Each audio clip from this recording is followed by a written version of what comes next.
Endotracheal tube securement. Back in December of 2024, Hollister enacted a voluntary recall of the Anchor-Fast oral endotracheal tube fastener. The recall was due to reports of decreased skin barrier wear time. The impact for us is that we are now going to have to tape our endotracheal tubes. We've put together a competency that everyone will be getting checked off on. So for tape preparation, you're going to take your tape, roll it out, and then you're going to double side the back portion in the middle. This is the portion that's going to go against the patient's neck and by their hairline.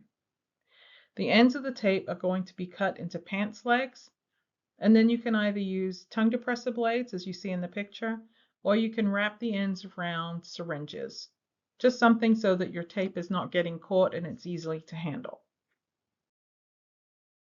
Additional supplies you're going to need: adhesive tape remover if you're removing an old tape job that's currently in place, a 4x4 or a washcloth so that you can wash off and clean the cheeks and then dry the skin, and then some skin prep to put on the cheeks to act as a barrier. Considerations: Mastisol liquid adhesive. So if you feel that the tape is going to slide off the lip or it's not very secure, you can put a layer of Mastisol across the top of the lip to help with that adhesion of the tape. If you have a patient that is old and frail with skin that is friable, consider putting Duoderm on the cheeks. This will add a layer of protection between the skin and the tape. Of note, if we have any patients with mustaches or beards, we're going to have to partner with our nursing colleagues to have the patient shaved. We do need clean, dry, hair-free skin so that we can optimally secure the ET tube. This is the guide we're going to be using. So ET tubes are going to be repositioned and retaped around noon and around midnight. Make sure you have all the supplies that you need. We're going to remove the old ET tube securement, clean, dry the skin, apply your skin prep, see if there's a need for Mastisol or if you need to place any Duoderm on the cheeks. This time the tube is going to be repositioned to the other side of the mouth, and note depth of the ET tube at the teeth or the gums. You're going to place the non-sticky portion of the tape behind the head. Now on the side closest to the ET tube, take your split tape and the top piece is going to go over the upper lip.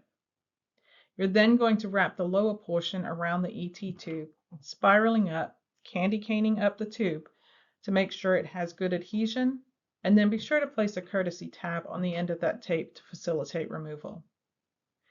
On the side opposite the ET tube, you're going to take the upper split level of the tape and you're going to push that across the lip and make sure that it's secure in place. The bottom piece of tape is also going to go up and over and around the ET tube, spiraling up, and make sure you place another courtesy tab on that piece also.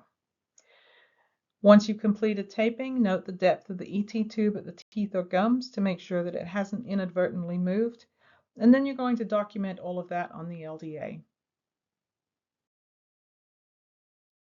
Here's the graphic representation, and you will be checking off on a mannequin head. So final tips and takeaways. Make sure you have all of your supplies readily available at the bedside. Communicate with your bedside nurse when the retaping will occur to make sure that they're available, or you can call your team lead or another RT to come and help. Discuss the process with the nurse if the patient is going to need to be shaved. Make sure you have at least 2 at the bedside, one to hold the ET tube and one to retape. Make sure you're checking that ET tube depth. When you're taping the tube, you're going to move it from side to side, but don't locate it directly in the corner of the mouth, as this could lead to a pressure injury. Make sure after you've finished everything that it is secure, it's the depth that it should be, and then just go ahead and finish up by documenting everything on the LDA. Also, if you see any signs of redness or indentation, make sure you pass that on equally to the bedside nurse and to your team lead or manager.